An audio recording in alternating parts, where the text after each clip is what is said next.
ఇంకెన్నాళ్ళు రెంటింట్లో ఉంటాం? సొంత ఇంటి కలను నెరవేర్చుకుందాం. Suman TV biggest property expo October 18th, 19th HSCC Novotel Hyderabad. ఇప్పుడే ఫ్రీ ఎంట్రీ కోసం కాల్ చేయండి.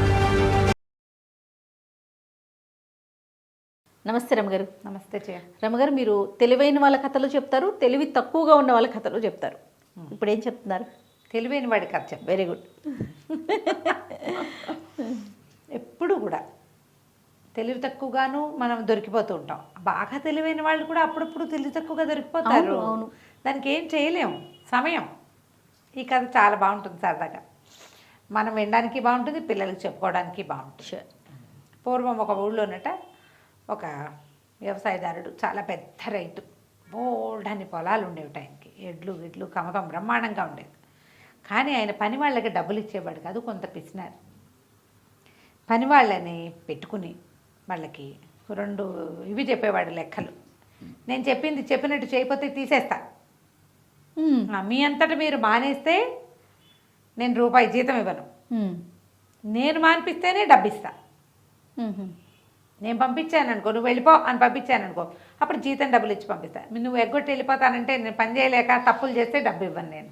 ఇలాంటిది ఇంకొక స్టోరీ ఇంతకుముందు చెప్పుకున్నాం కదా రమగారు. ఒక రైతు వేరే ఆసామి దగ్గర పనికి వెళ్తాడు. గుర్తొచ్చిందా మీకు? అలాంటివే ఇవి ఇక్కడ. ఎస్. ఇది ఒక తెలివనమాట. వాళ్ళు వీళ్ళు ఈయన కాంతం చూసి ఇంత ఉంది, రోజు తిండి గడుస్తుంది కదా అని చేరేవాళ్ళు. తిండి గిండి కుదిరేది.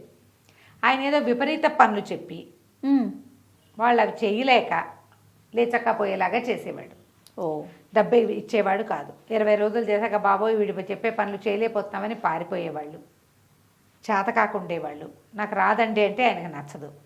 ఇలా గోవాలగా ఉండేది. ఊళ్ళో అసలు ఎవ్వరూ, ఒక పాలకాపులు ఎవ్వరూ అతని దగ్గర ఉండేవాళ్ళు కాదు. అయితే పై ఊరు నుంచి ఒక కుర్రాడు వచ్చాడు. వీడు జగమొండి. అయితే వాడు ఏం చేశాడు, ఆ ఊళ్ళో అందరి దగ్గర వెళ్ళి పనులు అడుగుతుంటే వాళ్ళ పక్కపక్క నవ్వేసి, ఈ ఊళ్ళో పనులు ఏం దొరుకుతాయిరా, పెద్ద కాపేమో ఆయన, పెద్ద రైతు, ఆయన దగ్గర చేరిన వాడికి రూపాయి ముట్టదు అని అన్నారు. సరే వీడు అన్నం గడుస్తుంది, చూద్దాం ఆయన సంగతి ఏమిటోనని చేరాడు. వీడు జగముండి శతపొగరబోతూ, దాంతోపాటు పెచ్చ తెలివి వాడికి. ఏం చెయ్యాలో చూద్దామని ఒళ్ళు దాచుకోకుండా పనిచేసేవాడు. మంచి పని మంతుడు. అయితే ఈయనకి నెల అక్కడ జీతాలు ఎలా అంటే 3 నెలలకు ఒకసారి ఇచ్చేవాళ్ళు. నెల కాదు, 3వ నెల వస్తుంది, వీడికి జీతం ఇవ్వాలి. ఆయనకి జీతం ఇవ్వటం ఇష్టం లేదు. పని మాత్రం చేయించుకుంటాడు. 2 పూట్ల తింటున్నారుగా, అదే చాలని ఉండేది. ఆ రోజుల్లో అలా ఉండేది కాదు. 2 పూట్ల అన్నం పెట్టి నెల తిరిగేసరికి 3 నెలలు తిరిగేసరికి జీతం ఇవ్వాలి.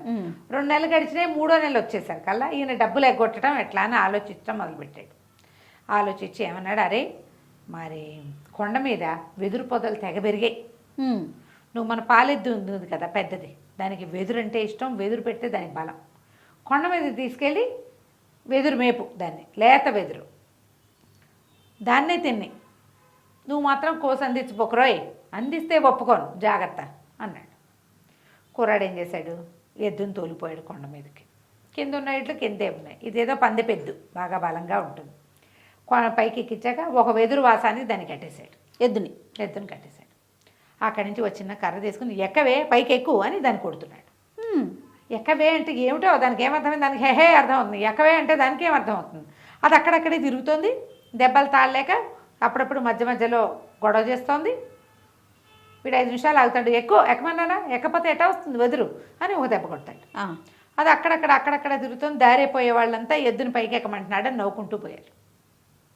నవ్వుకుంటూ వెళ్ళిపోతూ ఈ మాట అటు ఇటుగా ఈయన దగ్గరికి చేరింది. కాపోయి మన రైతు గారి దగ్గరికి, మీ పాలేరు ఎద్దును కొడుతున్నాడు, పైకి ఎక్కమంటున్నాడు, పైకి ఎక్కు అంటున్నాడు, పైకి ఎక్కమని కేకలు అందరికీ వినపడేలాగా అనేసరికి ఈయన గబగబా పైకి వెళ్ళాడు. అదేమిటట్టు కొట్టి చంపేస్తున్నావు ఎద్దుని అన్నాడు.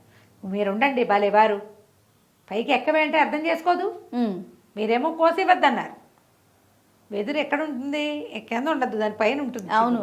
వీడు ఒక కొంకి కర్ర తీసుకెళ్ళి దాన్ని లాగి ఎద్దుకి పెట్టాలి. ఎద్దు తినకపోతే తప్పు వీడిదవుతుంది. ఆయన తెలివి చూడండి. సాయంత్రానికి ఎద్దు ఏమీ మేయలేదు అంటే తప్పు, నువ్వు కొయ్యొద్దు అని చెప్పాడు. నీ కొయ్యొద్దన్నా ఎందుకు కోసావు అంటాడు కదా. అవును. అందుకని వీడికి ఎద్దును కొడుతున్నాడు. ఓహో. 3-4 దెబ్బలు తినేసింది, బుసకొట్టేస్తోంది అది.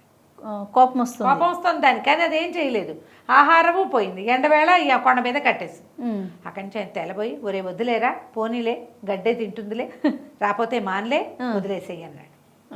ఓడిపోయానని అర్థమైపోయింది ఆయనకి. చెయ్యలేని పనులు చెప్పాలి.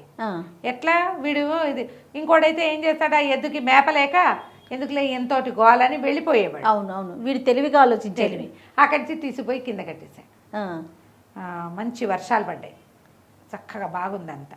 ఈయన ఏమన్నాడు, వరే మన పెంకులు చూడు అన్నీ ఖాళీగా ఉన్నాయి, పెంకుల మీద మొక్కలు నాటాలరా. ఇల్లు వసార, పెద్ద వసార, పెంకులు దింపి ఉంటాయి.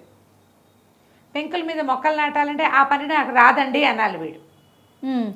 అలాగేనండి, దానికి ఏం భాగ్యం, తప్పకుండా చేద్దాం. మొక్కలు పెట్టడం ఏంటి, పువ్వులు కాయలు కాయచకపోతే అడగండి నన్ను. నవ్వాడు. ఏం చేస్తాడో చూద్దామని. సరే, సాయంకాలం 4 గంటల అయ్యేసరికల్లా కణేలు డబేళ్ళని మోగుతోంది. ఏమిట్రా ఏదో మోగుతోందని చూస్తే వీడు ఇంటి మీద వసారా మీదకి ఎక్కి ఓ పెద్ద సుత్తి శానం పుచ్చుకుని ఫెడేల్మని పెంకులని పగలగొట్టేస్తున్నాడు.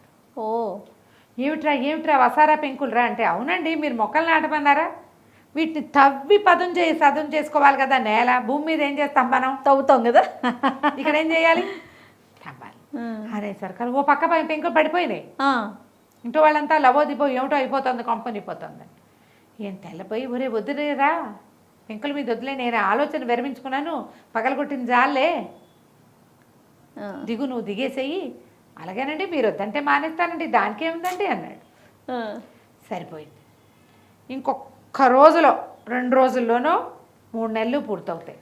ఓ, డబ్బు ఇవ్వక తప్పదు, ఫిక్స్ అవ్వాల్సింది. వానలు కొంచెం తగ్గుమొహం బట్టి పైరంతా బాగా ఎత్తుగా ఎదిగింది. వీళ్ళకి బోల్డ్ అంతా వరి పొలం. ఇద్దరు కలిసి పొలం చూడడానికి వెళ్ళారు. చక్క కంకులు పోసి బ్రహ్మాండంగా ఉంది, చాలా బాగుంది. ఆయన ఏమన్నాడు, అరే అబ్బాయి చూడరా ఎంత పండిందో పంట, పొలాన్ని ఇంట్లో దాచుకోవాలిరా మనం, ఈ పొలం అంతా ఇల్లు చేర్చేసి జనాలు కళ్ళు పడతాయి అన్నాడు. వీడేం చేస్తా, అలాగేనండి, దానికి ఏం భాగ్యం, అదెంత పని, పొలాన్ని ఇల్లు చేర్చడం అంటే ఎంత సులువు, అమ్మో సులువు కాదు, సులువు. అలాగేనండి అన్నాడు. సాయంత్రం ఈయన కాస్త పడుకుని నిద్ర లేచేసారు కల్లా పెద్ద పెద్ద మోతలు, గందరగోళంగా ఉంది. ఇంటిల్లి పాది అరిచేసి కేకలు పెట్టినారు. ఈయన లేచి చూసుకున్నాడు. వీడు ఏం చేశాడు, వాకిట్లో వీళ్ళది పెద్ద ప్రహరీ గోడ, ఓ గుమ్మం తీసి పక్కన పెట్టేశాడు, గోడ పగల కొడుతున్నాడు. పెద్ద ఇనప గద ఒకటి తీసుకుని కొట్టేస్తున్నాడు, ఇసుకలు మట్టి తీయించేస్తున్నాడు. ఈయన తెల్లబడి, ఒరే నీ దుంపదేగా ఏం చేస్తున్నారంటే, మీరే కదండి పొలం ఇంటికి తెమ్మన్నారు అన్నాడు.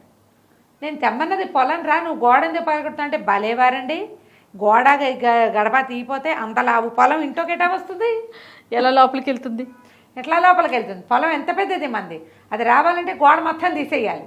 ఈ పక్క నుంచి మొదలు పెట్టాలంటే సగపడైంది, మీరు నా చెయ్యి వదిలితే మిగిలిన సగం చూసి వీళ్ళు పొలాన్ని ఇల్లు చేర్చే మార్గం చూస్తానండి అన్నాడు. ఆయన దండం పెట్టేశాడు. ఒరే నీ తెలివితే అట్లా ఎక్కువైపోయినాయిరా నీకు, వద్దు నాయన, పని మానేసేను. ఓకే, ఎందుకు మానండి, జీతం ఇచ్చేయండి, చక్కగా మానేస్తాను అన్నాడు. మానే అంటే ఏం చేయాలి, అతను 3 నెలల జీతం ఇచ్చి వాడికి దండం పెట్టాడు. ఆ తర్వాత ఈ దిక్కుమాలిన రూల్స్ పెట్టకుండా చక్కగా కమ్మెచ్చులు తీసినట్టు అయ్యి, ఎవ్వడూ రాడని అర్థమయ్యి జీతాలు ఇవ్వటము, పని చేయించుకోవటం మొదలుపెట్టాడు. ఎప్పుడు కూడా మొండి బేరాల దగ్గర ఎలా ఉండాలి, మకురుగానే ఉండాలి. అంతే. వీడు తెలివి చూపించి ఈ పని చేశాడనమాట. ఎంత చక్కగా ఉంటుందో కథ, చదవడానికి మాకు బాగుంటుంది, చాలా బాగుంది, వినటానికి కూడా బాగుంది రమ్మగారు. కథ కంచికి మనం ఇంటికి. రైట్ అండి, నమస్తే. నమస్తే.